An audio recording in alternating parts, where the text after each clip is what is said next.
na nossa conversa anterior sobre a construção da política pública de saúde no Brasil, né? A história da política de saúde. Vocês lembram, né? Que a gente fez toda uma recuperação histórica de como é que esse conceito foi se construindo ao longo da história desde o século XX, né?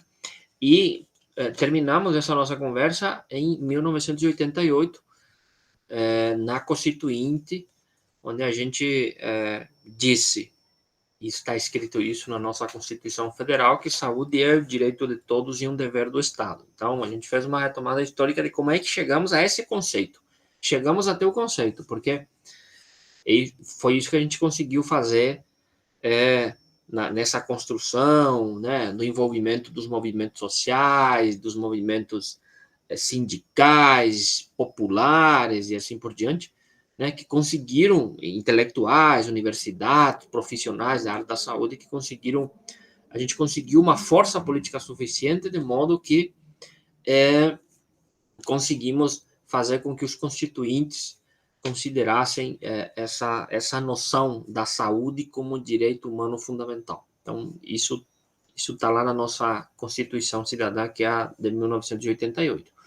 Bom, de lá para cá, aí tem o desafio de construir a política pública de saúde de modo que ele dê conta do enunciado. O enunciado é: saúde é direito de todos e é dever do Estado a garantia do mesmo.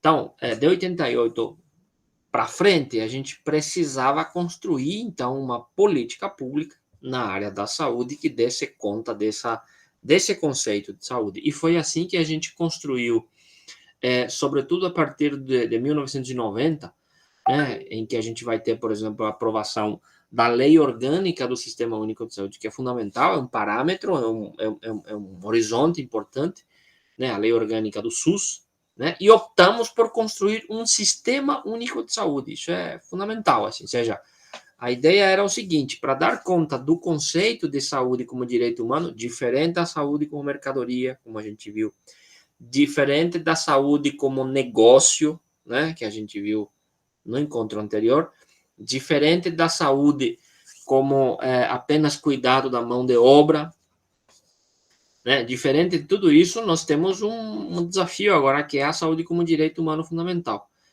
E para dar conta disso, então, era necessário construir um sistema único de saúde, né? Não tem outro sistema, só tem esse sistema.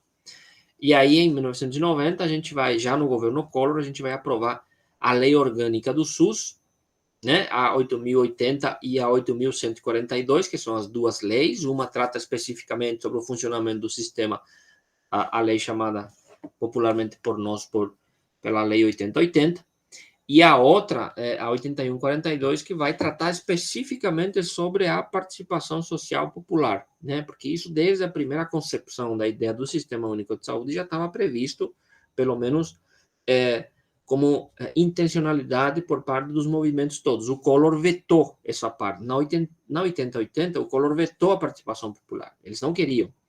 E por pressão da sociedade organizada, enfim, ele teve que recuar. E aí foi aprovada uma segunda lei, que é a 8142, ou 8.142/90, que aí prevê as conferências, os conselhos, como será a participação, e assim por diante.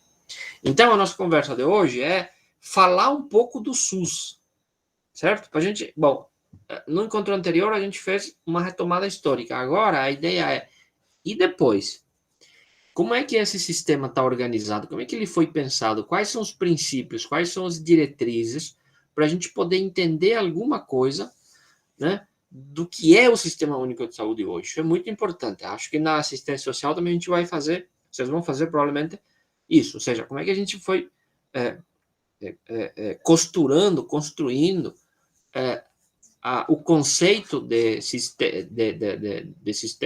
do SUS, Sistema Único da Assistência Social, né? Enfim, então, quais são os debates, como é que ele se organiza, quais são os princípios, o que norteia essa política pública em particular.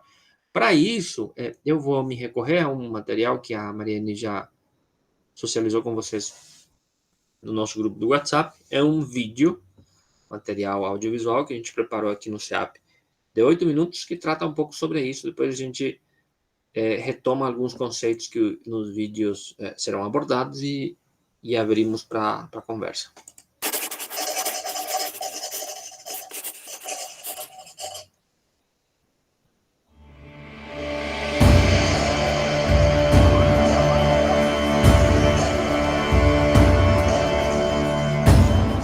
O tempo é de perdas, riscos e dilemas até agora desconhecidos. Discursos de ódio e contra a vida ganham adeptos e governos no mundo e no Brasil. Interesses de especuladores financeiros são colocados acima até da vida humana. Os dirigentes neoliberais do país abandonam qualquer projeto de desenvolvimento nacional. As diferenças entre ricos e pobres são cada vez maiores. Os mais ricos são os que pagam menos impostos. Milhões se submetem à precariedade das condições de trabalho e à informalidade.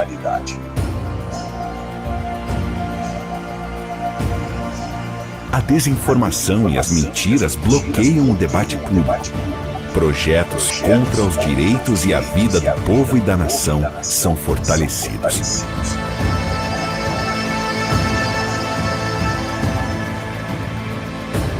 Nesse quadro de ofensiva neoliberal e abandono das políticas públicas, a pandemia Covid-19 faz centenas de milhares de vítimas fatais no Brasil.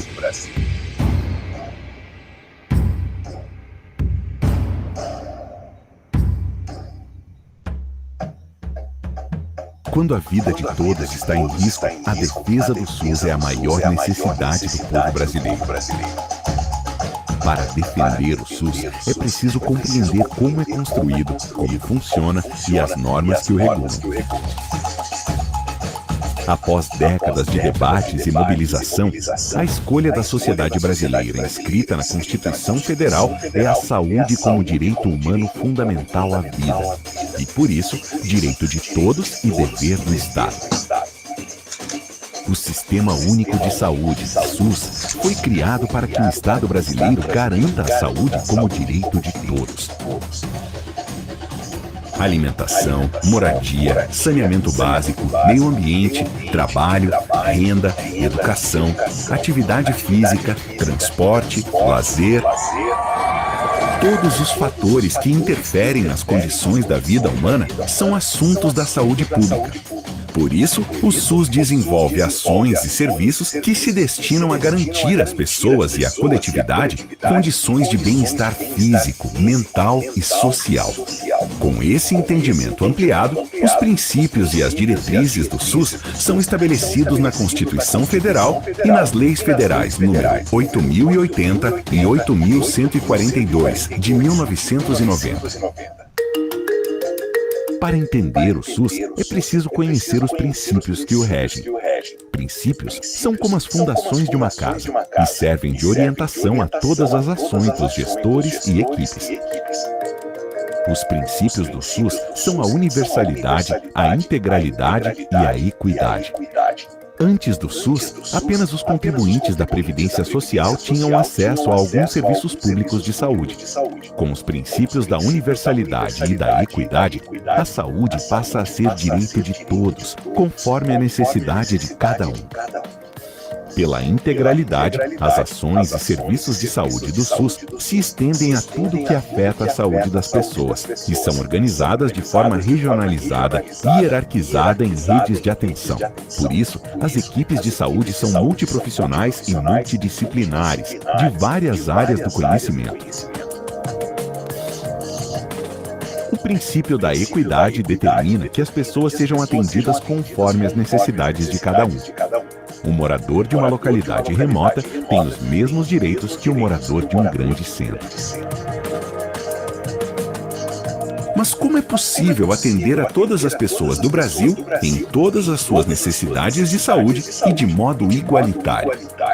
Para que os princípios sejam observados e o modelo de atenção funcione, são estabelecidas as diretrizes que organizam o sistema. Para ser universal, é preciso que o acesso à saúde esteja perto da casa das pessoas. Por isso, se estabelece a diretriz da regionalização. Os serviços e ações integram uma rede regionalizada que garante o acesso ao sistema. Pela hierarquização, a partir da atenção básica, em cada região de saúde, os serviços de referência são organizados e oferecidos do menor ao maior município e entre estados, conforme a complexidade aumenta. A descentralização assegura a organização da saúde a partir da atenção básica nos municípios, com definição de atribuições, transferência de recursos pela União e estados e gestão única do SUS local. Porque quanto mais próximo do fato for tomada a decisão, há mais chances de acerto. No entanto, as diretrizes nacionais das políticas de saúde são definidas de forma tripartite, ou seja, de forma paritária entre municípios, estados e União. Cabe ao município localizar os problemas mais comuns em seu território e buscar as soluções. A diretriz da racionalidade estabelece que as decisões e investimentos são tomadas pelo gestor de acordo com as necessidades reais da população. Pela diretriz da resolutividade, quando uma pessoa é atendida pelo SUS, ela terá acesso a uma rede de serviços completos para a solução dos seus problemas de saúde. O SUS pode ainda usar de forma complementar o sistema privado quando for necessário. Na prática, acontece assim.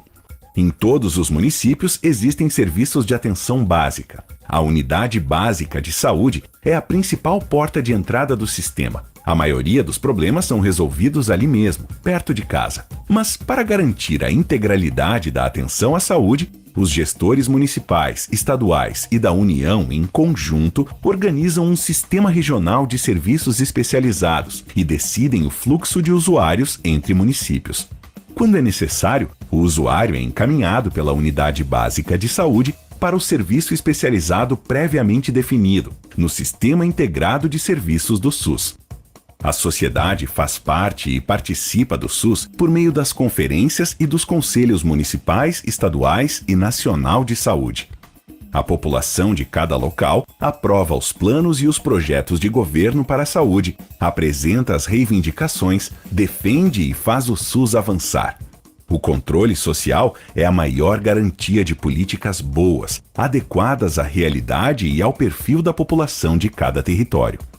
O SUS já está organizado e presente em todos os territórios do Brasil, mas a ideologia neoliberal tenta acabar com o SUS.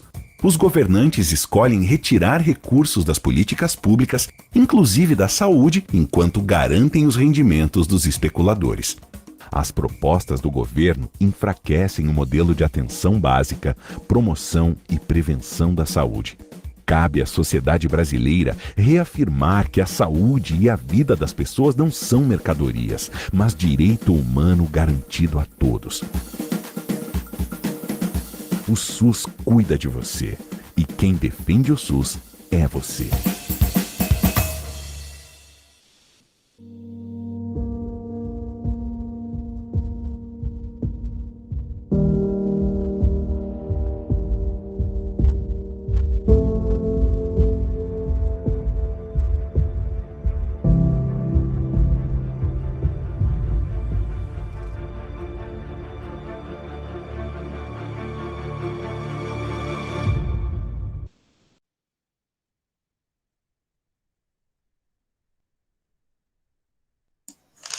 Muito bem. Só um pouquinho, deixa eu desligar aqui o YouTube. Ele continua passando.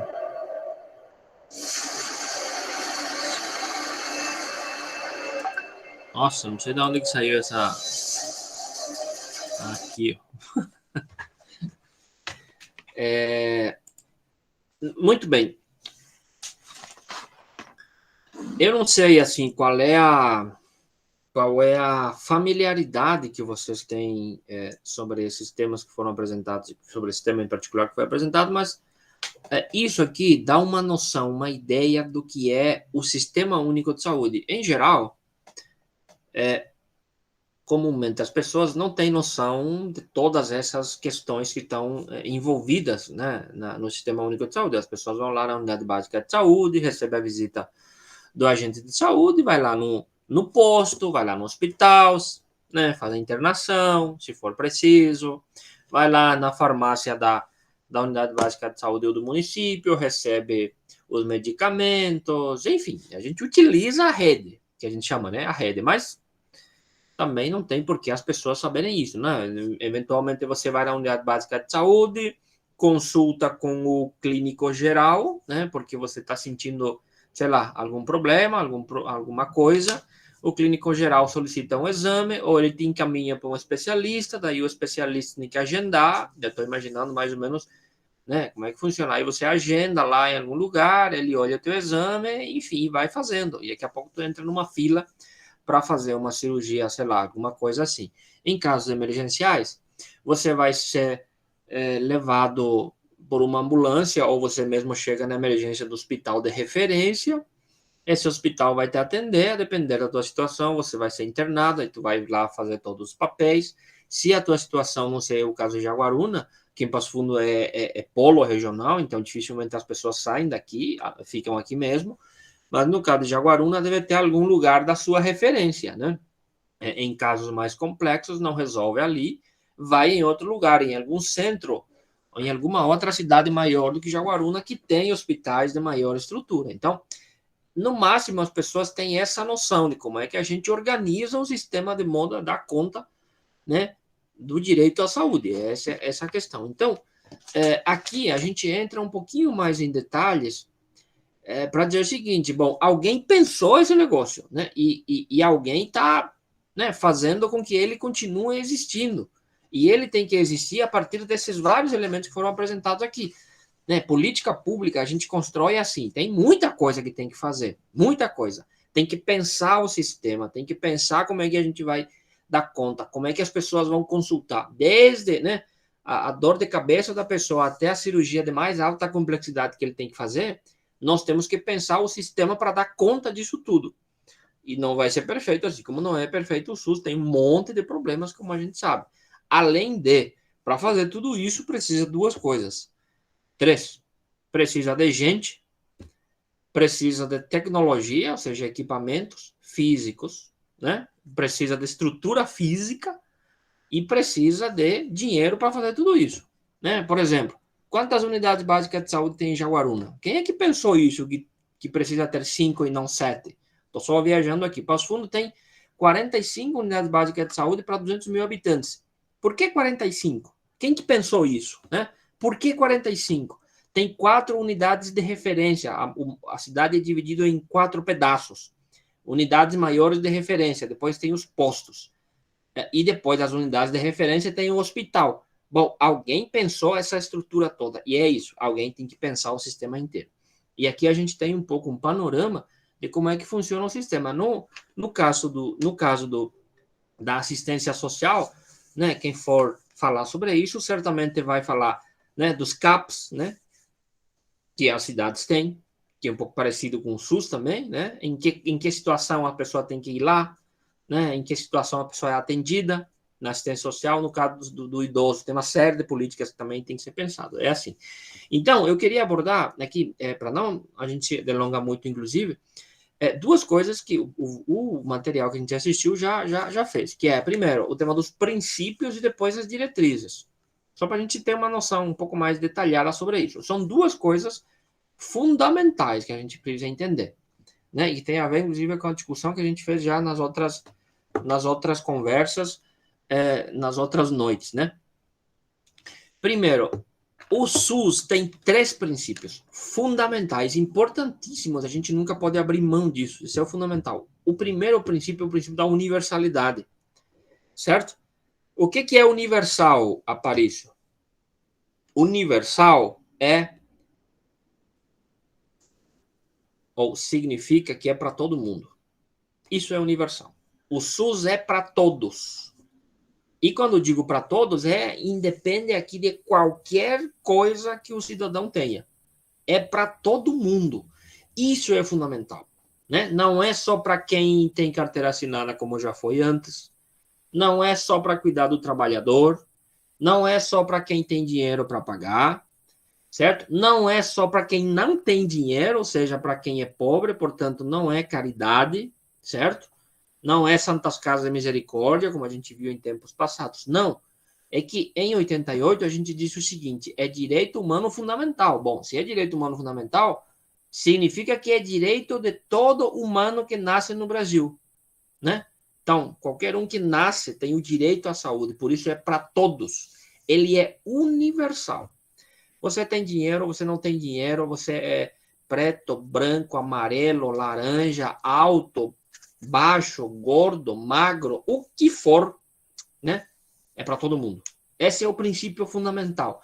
E é isso que a gente fica lutando o tempo todo. Não pode ser só para alguns. E eu vou dizer para vocês, tem um debate muito forte que está acontecendo no Brasil, a gente vai ter eleição ano que vem, e isso vai vir de novo. Tem gente que acha que não deve ser para todos. Simples assim. Não deve ser para todos.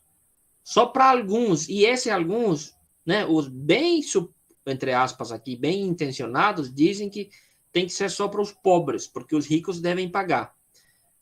Todos nós sabemos que qualquer política para pobre nunca funciona. É sempre uma política pobre. Certo? Então, esse debate cada vez mais forte no Sistema Único de Saúde. Quem pode pagar tem que pagar e quem não pode pagar, o Estado vai atender. Isso fere o princípio da universalidade, isso fere o princípio, né? O princípio da ideia do direito. Os direitos humanos, eles sempre são universais. Você não escolhe alguém que tem direito e outros que não têm direito humano. Não. Eles são sempre universais. Educação é direito humano, então é um direito universal. Certo? Lazer é um direito humano, então é um direito universal. E assim sucessivamente. Então a gente não pode abrir mão desse princípio da universalidade. Tem uma discussão no Brasil entre duas concepções de saúde que a gente já conversou sobre isso, né? Tem um que acha que saúde é um direito, que somos nós que defendemos isso, e outros que consideram a saúde como mercadoria, certo? E tem uma discussão conceitual, né, e que tem ganhado força, inclusive, no mundo inteiro, que é uma oposição ao Sistema Universal de Saúde. O que nós temos hoje é um Sistema Único de Saúde, Sistema Universal de Saúde, que é o que eu falei antes no início. E tem um pessoal ligado ao Banco Mundial, à Organização Mundial da Saúde, que vem com discussão sobre coberturas universais. Não são sistemas universais, são coberturas universais. São coisas diferentes. Os liberais, sobretudo, gostam muito desse conceito de cobertura. Aliás, o ministro Paulo Guedes seguidamente fala de voucher. Os partidos mais liberais estão o tempo todo falando de voucher.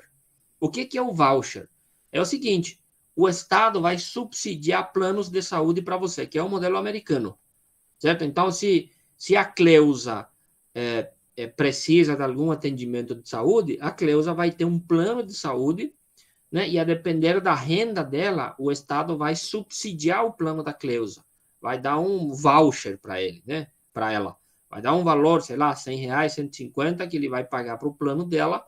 E aí, quando ela precisar, ela vai usar o plano. Não vai ter SUS para isso, né? Então, imagina, né? Como é que vai ser isso? Tem muita gente defendendo isso e muita gente dos conselhos achando que isso é uma solução fantástica, certo? Então, tem um conceito chamado sistema universal, que é o nosso, e cobertura universal. E aí, para vocês entenderem, eu sempre uso um exemplo que eu acho que ajuda a entender. É um debate conceitual, gente.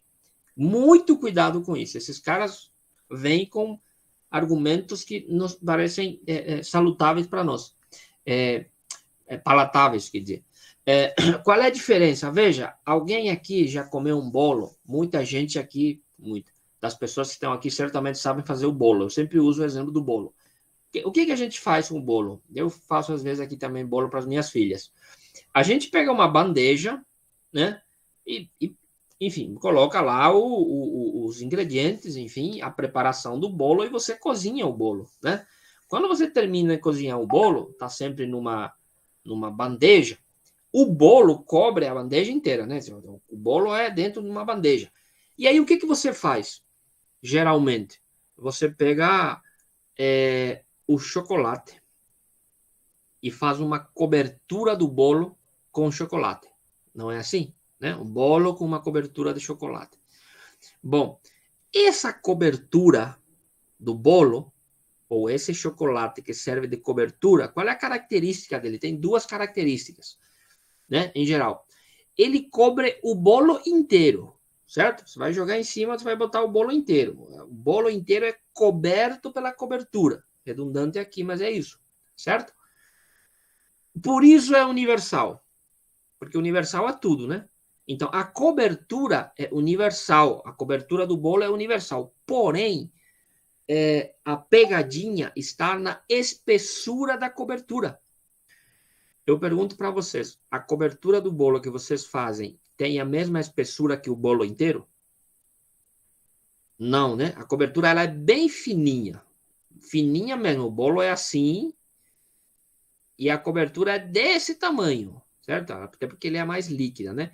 Esse é o princípio da cobertura universal. Então é o quê? Cobre todo mundo, mas só cobre alguns procedimentos médicos. Então, veja, aquilo que é mais simples, dor de cabeça, uma consulta para um clínico geral, sei lá, um mal-estar, uma virose que você tenha, que é uma coisa simples, barata, certo? Isso o sistema público vai cobrir. E aquilo que é básico vai ser universal para todo mundo, por isso é cobertura universal. Bom, você está com desgaste no joelho, vai ter que fazer internação e uma cirurgia no joelho, meu amigo, isso a cobertura não alcança, porque ele já está um pouco mais para baixo do bolo. Isso não é coisa do Estado, você vai ter que se virar, certo? Ah, tá, vai fazer uma cirurgia de apendicites. Bom, isso não está mais dentro da cobertura, você vai ter que se virar, porque aí já é outra coisa. Aí você vai ter que contratar o hospital, pagar para o médico e assim por diante, certo? Ele é bem diferente da ideia do sistema universal, porque outro princípio que o vídeo trabalhou aqui são 3 princípios: universalidade, integralidade e equidade, certo? Isso só em sistema único de saúde é possível, em cobertura universal não, só em sistema universal. O que é integralidade? É integral. Eu estou com dor de cabeça, vou lá no SUS. Preciso fazer um transplante de coração, que é o mais complexo, vou lá no SUS. Ele é integral, desde o menor procedimento até o mais complexo possível, certo? Cobertura não te dá isso. Só um sistema universal te dá isso. Então, por isso que a gente sempre tem que defender o sistema único de saúde nessa perspectiva. Ah, tem falha, tem que entrar na fila, sei lá, o que for. O fato é o seguinte, vocês podem reclamar, eu sempre digo isso, reclamar o que for, mas se a Ana Maria infartar agora, na casa dela, tomara que isso nunca acontece, né, Ana Maria? O que vocês vão fazer? Vão chamar o SAMU, ambulância, e o Estado brasileiro, essa ambulância é o Estado brasileiro, certo? O SUS é o Estado brasileiro.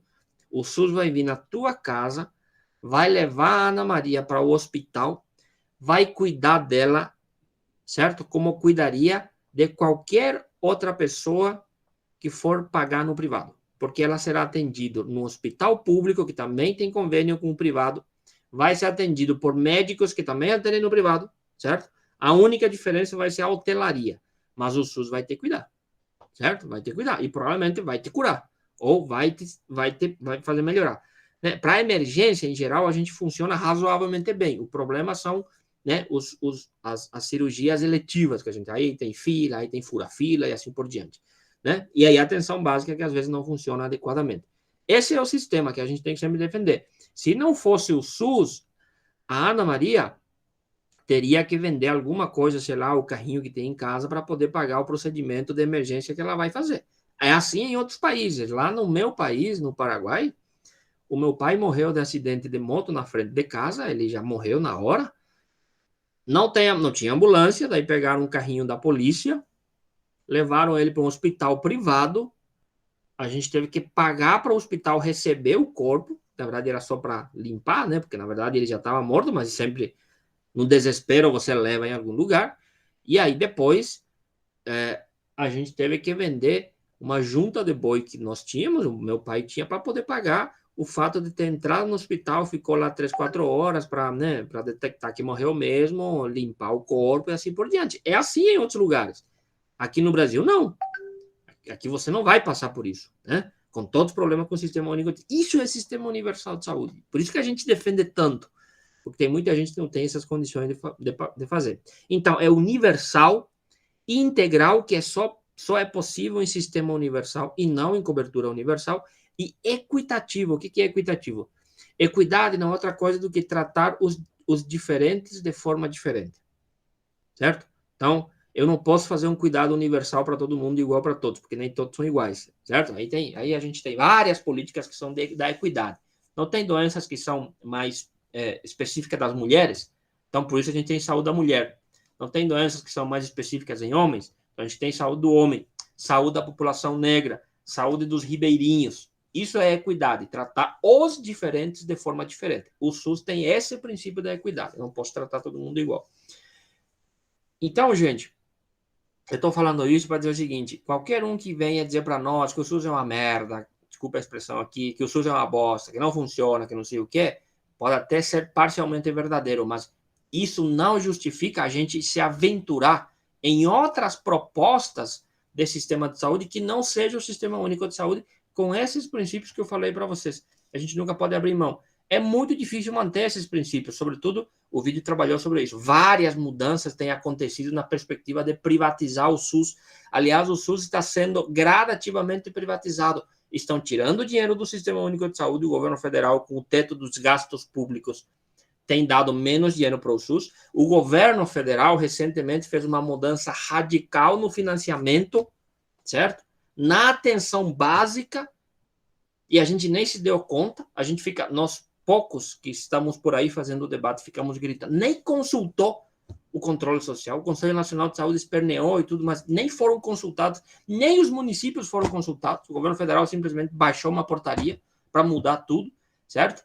Na perspectiva da privatização. Hoje, para vocês terem uma ideia, boa parte da atenção básica dos municípios já são privatizados de forma diferente, são terceirizados, não fazem mais concurso público, tem que fazer concurso público se nós queremos que uma política pública funcione, né?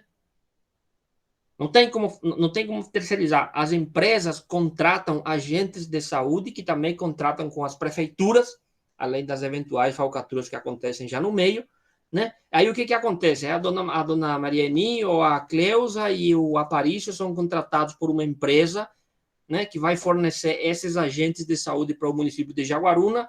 Em meio ano eles são descontratados, ou em um ano eles não estão mais ali, trabalham 3, 4 meses, pagam mal de salário, não tem o agente de saúde que está lá na unidade básica de saúde, não tem vínculo, não tem raiz com a comunidade, e, portanto, não consegue desenvolver o seu trabalho como deveria desenvolver.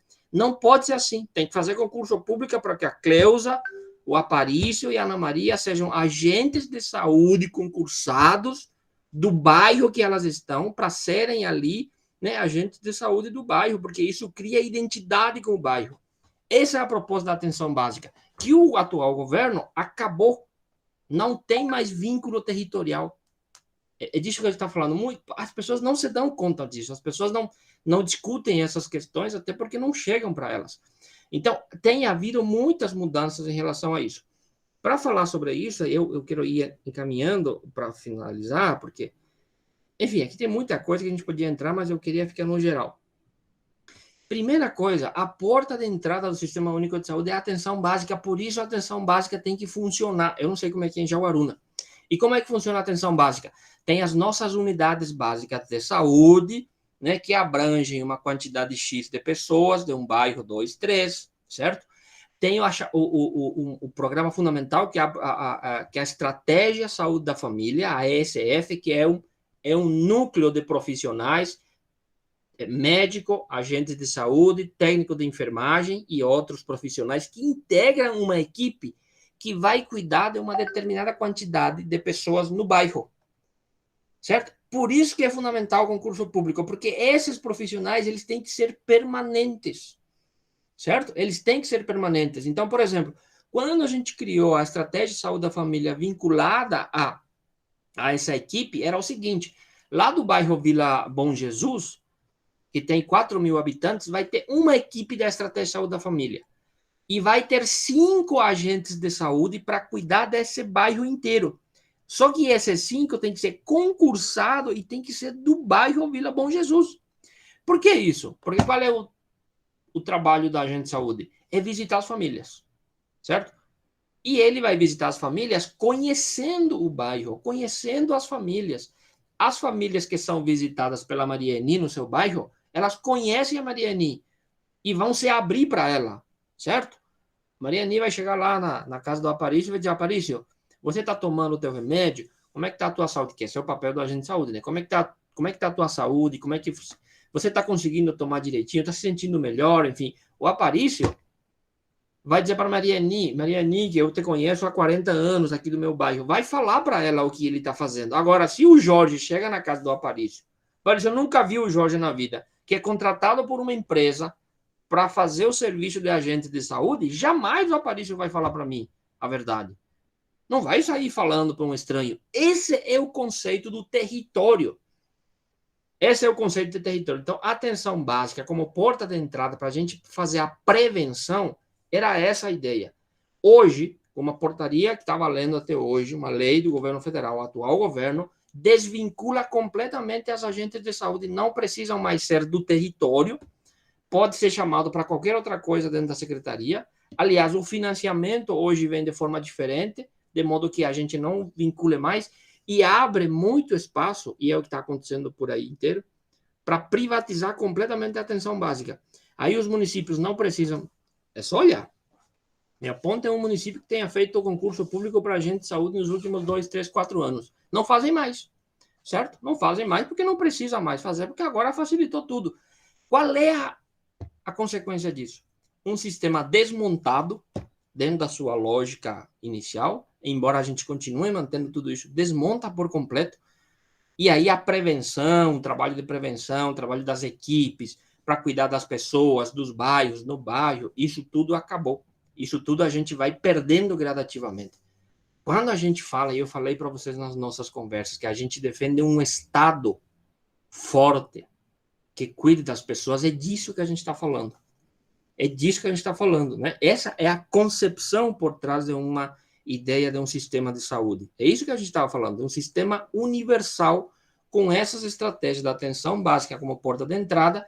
Você vai por aí, vai subindo gradativamente na hierarquia da complexidade e você vai subindo até chegar a fazer cirurgias, internação hospitalar e assim por diante. Então, tem o tema das diretrizes. Como é que a gente vai fazer, então? Primeiro, atenção básica é a porta de entrada. Isso é muito importante. Não dá para levar todo mundo na emergência, né? O Aparício está com dor de cabeça, puf, vai para a emergência. É o que as pessoas em geral fazem quando a atenção básica não funciona. Não, ele tem que ir lá na unidade básica de saúde de referência do seu bairro. A Mariani está com dor de barriga, vai direto para a emergência. Não, não há necessidade de ir para a emergência. Tem que ir lá na sua unidade básica de saúde. É isso que a gente tem que aprender, né? O que acontece? Muita gente vai direto para o hospital. Eu não sei o caso de você, porque eu não sei se Jaguaruna tem hospital. Mas aqui acontece muito isso. Muita gente, a maioria vai direto para a emergência, por qualquer dorzinha que ela tenha. Por quê? Porque a unidade de referência dela não funciona. Ela sabe que lá não vão resolver o problema dela. Então, ela prefere ficar 3, 4 horas na emergência até que um médico olhe ela e vá para casa com, sei lá, com um analgésico, com um remédiozinho assim, porque não tinha nada, né? Aqui, por exemplo, eles calculam em Passo Fundo que 80% das pessoas que vão na emergência não precisariam ir na emergência se a atenção básica funcionasse, né? Aqui em Passo Fundo, a estratégia de saúde da família tem uma cobertura de apenas 30% da população. 70% está desassistida. Não tem um grupo, uma equipe de profissionais cuidando delas, certo? E aí, para terminar, 5 diretrizes que são muito importantes no SUS. Primeiro, a regionalização. Eu falei, não tem como a gente fazer hospital em tudo que é lugar, né? Em cada município. Então, a gente organiza o SUS de forma regionalizada. Aí, 5, 6, 10, 12 municípios se juntam, tem um hospital de referência, por isso, né, se alguém passa mal em Jaguaruna, pode não ficar em Jaguaruna, pode ir em outro lugar, em outra cidade de referência. Né? Aqui em Passo Fundo, por exemplo, tem muita gente que vem de fora por causa disso, certo? É hierarquizado. Porque o que é hierarquizado? Cada ente da federação no SUS tem autonomia. As prefeituras têm autonomia para decidir sobre a política da atenção básica, né? E a alta complexidade é uma responsabilidade mais federal. Eles são hierárquicos, de baixo para cima, e descentralizado. É isso que eu estava falando antes, tem autonomia. O governo federal define as políticas gerais, mas elas não definem as específicas dos municípios. Os municípios têm a sua autonomia em relação a isso. E aí mais duas coisas, que é o tema da resolutividade. Tem que resolver o teu problema, certo? Tem que resolver. Essa é uma diretriz do Sistema Único de Saúde. Ele tem que resolver o teu problema. Então, para isso, ele tem uma rede de atenção. Vai para a unidade básica de saúde, tem o clínico geral, depois tu vai para especialista, tem que fazer exame, vai para o hospital, faz cirurgia, tem toda uma rede para poder resolver o teu problema. Esse é o princípio. E por fim, a racionalidade, né? Ou seja, o que é a racionalidade? É não fazer o que eles chamam de gastos discricionários, ou seja, gastar bem o dinheiro. E como é que você gasta bem? Eu falei antes para vocês, não dá para fazer hospital em cada município. Tem município que tem 1.500 habitantes, 2.000 habitantes, 5.000 habitantes. Não dá para fazer um hospital em cada um desses municípios. Aí seria, né, não seria racional o gasto do dinheiro público. Por isso você organiza o sistema de forma regional para poder atender. Então, gente, agora para terminar mesmo, eu fui muito rápido aqui. Cada uma dessas diretrizes a gente podia pegar exemplos, que inclusive vocês certamente têm nos seus municípios, para a gente poder conversar um pouco melhor sobre isso. Mas de modo muito geral, é isso, com duas observações importantes. Não tem como fazer tudo isso sem ter gente e dinheiro para fazer isso. Por isso, sempre é responsabilidade nossa, como conselheiros, como lideranças, discutir sobre o papel do Estado nas políticas públicas. Esse é o centro, certo? Próximo candidato que vier ali para a eleição ano que vem, qual é a tua proposta para o Sistema Único de Saúde? Você vai dar mais dinheiro porque precisa? Você vai fazer concurso público? Você vai fortalecer a atenção básica? Você vai fortalecer as unidades de saúde? Né, as agentes de saúde? O que você pensa sobre isso? Ou você está achando que a gente tem que privatizar tudo? Tem gente fazendo isso. Aliás, estão privatizando a torto e direito, né? Tudo que achar, eles estão privatizando. Inclusive, indo à contramão do que a nível internacional está sendo feito, né? Em relação a isso. Aqui no Rio Grande do Sul estão privatizando, por exemplo, o nosso sistema de água. Tem uma empresa pública que fornece água para os municípios. Estão privatizando, quando, na verdade, no mundo inteiro estão se reestatizando, porque o setor privado não dá conta disso. Né? Estão privatizando várias outras coisas. E na saúde não vai ser diferente. Esse é um compromisso nosso de saber o que é esses nossos futuros representantes. Eu sou uma pessoa que dou muita importância à política, porque a política é que resolve as nossas coisas. Elas decidem muita coisa sobre nós. E a gente acha que não é, a gente fica achando que isso não é menor. Política resolve muita coisa. Né? Boa parte da nossa vida cotidiana, né? Quem decide sobre se você vai ter alguém para cuidar de você no teu bairro, se você vai ter uma unidade funcionando e tal, é a política. Né? Depende da visão de política que as pessoas tenham, que as autoridades têm. Então, por isso é muito importante a gente ficar atento a essas coisas. É isso, eu com isso fecho aqui, Mariane, para abrir se houver eventuais dúvidas.